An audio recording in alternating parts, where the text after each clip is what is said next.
अयोध्या में आज भव्य दीपोत्सव। अयोध्या के घाटों पर आज जलेंगे 28 लाख दिए। राम की पैड़ी 25 लाख दियों से होगी जगमग। उत्तर प्रदेश के अयोध्या में दीपोत्सव के चलते लोक कलाकार पारंपरिक नृत्य करते दिखे। सरयू नदी के घाट पर भव्य दीपोत्सव के साक्षी बनेंगे। पुष्पक विमान को भी रंग रोगन कर किया गया तैयार। लंका विजय के बाद पुष्पक विमान से ही अयोध्या आए थे श्री राम और मां सीता। स्वागत में अयोध्या में जलाए गए थे घी के दिए। रंग बिरंगी रोशनी से जगमग है अयोध्या। शहर की प्रमुख शहरों और इलाकों में लाइटों से उसे सजाया गया। लेजर शो का किया जा रहा है आयोजन। दीपोत्सव में शामिल होने के लिए आज दोपहर अयोध्या पहुंचेंगे सीएम योगी। करीब 20 घंटे रामनगरी में रहेंगे। सीएम योगी रामकथा पार्क में भरत मिलाप समेत कई कार्यक्रमों में शामिल होंगे। सरयू आरती में भी शामिल होंगे। गुरुवार को हनुमानगढ़ी और रामलला के दर्शन करेंगे। सीएम योगी अयोध्या में दीपावली को लेकर एक्स पर लिखते नजर आए, ये दीपोत्सव ऐतिहासिक है। श्री राम लल्ला 500 साल के इंतजार के बाद अपने धाम में विराजमान हुए हैं। यूपी के डेप्यूटी सीएम ब्रजेश पाठक ने कहा, इस बार का दीपोत्सव अद्भुत होगा। 25 लाख से अधिक दीप प्रज्वलित कर रिकॉर्ड बनाया जाएगा। अयोध्या पहुंचे यूपी सरकार के मंत्री जयवीर सिंह। भगवान श्री राम की भव्य शोभा यात्रा के आगमन का निरीक्षण किया। हैदराबाद में दीपोत्सव से पहले भाग्यलक्ष्मी मंदिर जगमग। दर्शन के लिए पहुंच रहे हैं श्रद्धालु। जम्मू कश्मीर के उधमपुर में बीएसएफ के जवानों ने दीपावली का जश्न मनाया। दिए और कैंडल्स प्रज्वलित किए। वृंदावन के केशी घाट पर विधवा माताओं ने दीप प्रज्वलित किए। यमुना किनारे दीपदान किया और नाच गाकर 5 दिवसीय दीपोत्सव की खुशी मनाई। प्रयागराज में हनुमान मंदिर में भक्तों का तांता। हनुमान जयंती के अवसर पर पूजा अर्चना।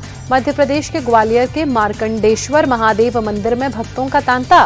नरक चतुर्दशी के अवसर पर भक्तों ने पूजा अर्चना की। अरुणाचल प्रदेश के तवांग में दिवाली मनाएंगे रक्षा मंत्री राजनाथ सिंह। केंद्रीय मंत्री किरण रिजिजू के साथ हुए रवाना। राजनाथ सिंह ने ट्वीट कर दी जानकारी, सशस्त्र बलों के कर्मियों से मुलाकात के लिए उत्सुक हूं। मेजर रालिंगनाओ बॉब खानथिंग को समर्पित एक संग्रहालय का भी होगा उद्घाटन। छठ और दीपावली पर रेलवे की खास व्यवस्था। आज चलाई जा रही हैं 164 विशेष ट्रेनें। रेलवे बोर्ड के सूचना प्रचार विभाग के कार्यकारी निदेशक दिलीप कुमार ने दी जानकारी। देश भर के विभिन्न स्थानों से बिहार और उत्तर प्रदेश के शहरों तक की ट्रेनें। विभिन्न ट्रेनों के 7,000 अतिरिक्त फेरों की व्यवस्था। 1 करोड़ से ज्यादा यात्रियों को होगा फायदा। दिवाली के अवसर पर मुंबई में शाहरुख खान का घर मन्नत भी सजा। रंग बिरंगी लाइटों से जगमग। न्यूयॉर्क की सबसे ऊंची इमारत वन वर्ल्ड ट्रेड सेंटर पर की गई खास लाइटिंग। दिवाली से पहले रंग बिरंगी रोशनी से किया गया जगमग। सीएम योगी ने केंद्रीय मंत्री गजेंद्र सिंह शेखावत के साथ प्रयागराज महाकुंभ की समीक्षा की। कहा, प्रयागराज महाकुंभ अब तक के सभी कुंभों से अधिक दिव्य और भव्य होगा।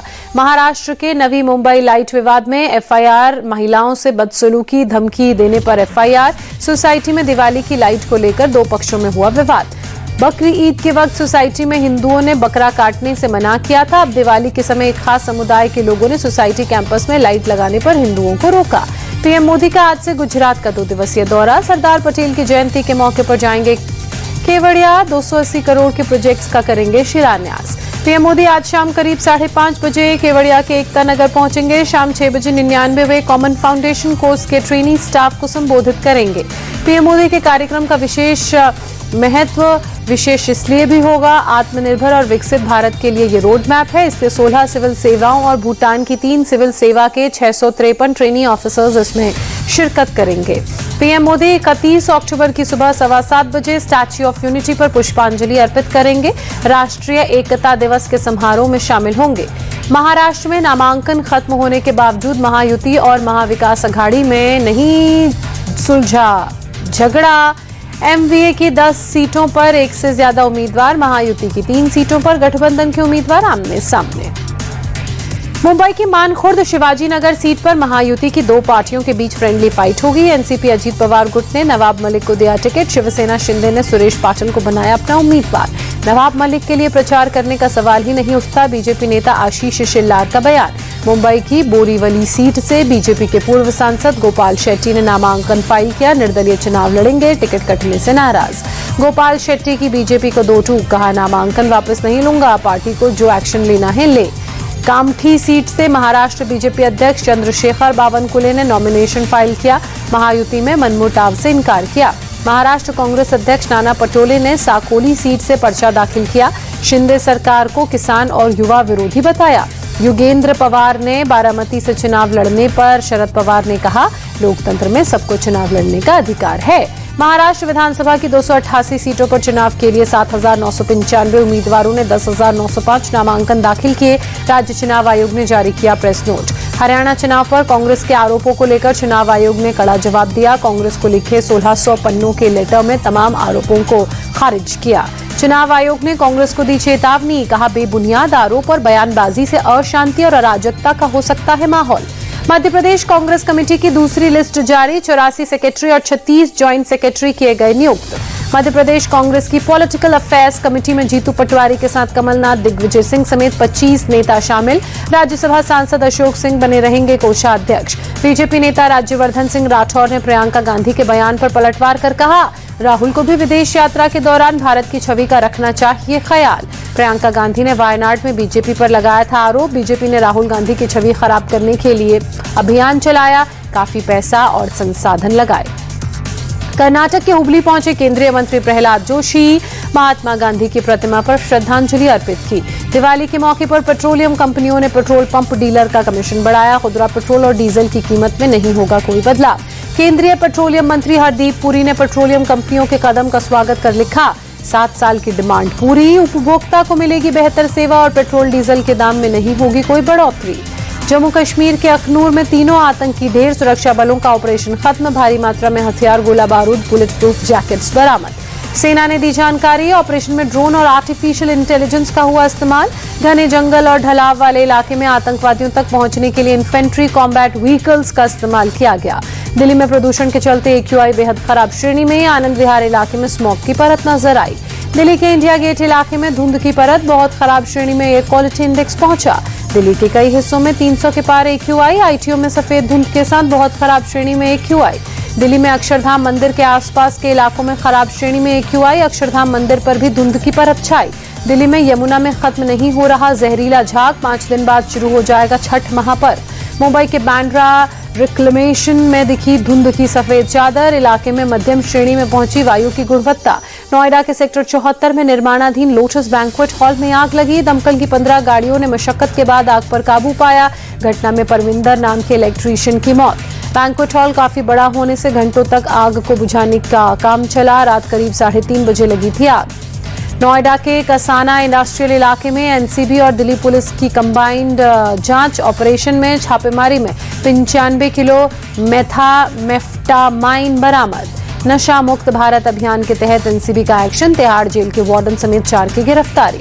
यूपी के सुल्तानपुर कांड में एक और आरोपी गिरफ्तार, एसटीएफ ने 1 लाख के नामी अंकित यादव को पकड़ा। हैदराबाद में स्ट्रीट फूड स्टॉल से मोमोज खाने के बाद महिला की मौत, 15 लोग बीमार, पुलिस ने दर्ज किया केस। तमिलनाडु के पुसुमपोन गांव में थेवर जयंती की तैयारी, सुरक्षा के चलते पुलिस की गांव में की गई तैनाती। तमिलनाडु में मदुरई के गौरीपालयम जंक्शन पहुंचे सीएम स्टालिन, मुथु रामलिंग थेवर को दी श्रद्धांजलि। दक्षिण तमिलनाडु में देवता के रूप में सम्मानित किए जाते हैं थेवर। इंडियन वुमेन टीम ने न्यूजीलैंड वुमेन टीम को दी पटखनी। 3 मैचों की वनडे सीरीज में इंडियन वुमेन टीम ने 2-1 से जीत दर्ज की। पहले बल्लेबाजी करते हुए न्यूजीलैंड वुमेन्स टीम ने 233 रन का लक्ष्य रखा। जवाब में इंडियन वुमेन टीम ने 44.2 ओवर में लक्ष्य प्राप्त किया, मैच जीता। ओपनर स्मृति मंधाना ने शानदार बल्लेबाजी करते हुए 100 रन बनाए।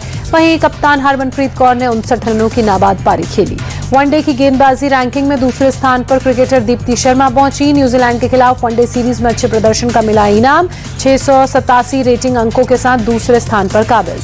वनडे रैंकिंग में दीप्ति शर्मा से आगे इंग्लैंड की सोफी एक्लस्टन, तीसरे नंबर पर केट क्रॉस का नाम, चौथे और 5वें पायदान पर ऑस्ट्रेलियाई गेंदबाजों का कब्जा। दिल्ली के तेज गेंदबाज हर्षित राणा का न्यूजीलैंड के खिलाफ तीसरे टेस्ट में खेलना पक्का, मिली जगह। मुंबई में 1 नवंबर को खेला जाएगा सीरीज का आखिरी मैच, 2-0 से सीरीज हार चुका है भारत। बॉर्डर गावस्कर ट्रॉफी के लिए हुआ था हर्षित राणा का सिलेक्शन। आनंद फानन में टीम मैनेजमेंट ने किया तीसरे टेस्ट में हर्षित को शामिल। आईपीएल में केकेआर से खेलते हैं हर्षित राणा। न्यूजीलैंड टीम के बैट्समैन केन विलियमसन तीसरा टेस्ट मैच भी इंजरी की वजह से नहीं खेल पाएंगे। ग्रॉइन इंजरी की वजह से केन विलियमसन नहीं खेल पाए थे पहला और दूसरा टेस्ट। न्यूजीलैंड के हेड कोच गैरी स्टीड ने कहा, इंग्लैंड के खिलाफ टेस्ट सीरीज से पहले फिट हो जाएंगे केन विलियमसन। 28 नवंबर से शुरू होगी दोनों देशों के बीच टेस्ट सीरीज। ऑस्ट्रेलिया के विकेटकीपर बल्लेबाज मैथ्यू वेड ने संन्यास का ऐलान किया। ऑस्ट्रेलिया के कोचिंग स्टाफ का बनेंगे हिस्सा। मैथ्यू वेड ने 13 साल के करियर में ऑस्ट्रेलिया के लिए 36 टेस्ट मैच खेले, 97 वनडे और 92 टी20 इंटरनेशनल मैचेस खेले। रणजी ट्रॉफी में मध्य प्रदेश के बल्लेबाज रजत पाटीदार का जोरदार प्रदर्शन। हरियाणा के खिलाफ 68 गेंदों में शतक जड़ा। रजत पाटीदार ने 102 गेंदों पर 159 रन की आतिशी पारी खेली। रणजी ट्रॉफी के इतिहास में रजत पाटीदार ने जड़ा तीसरा सबसे तेज शतक। फर्स्ट क्लास क्रिकेट में रजत का 13वां शतक। पाटीदार ने शतकीय पारी के दौरान 13 चौके 7 छक्के जड़े।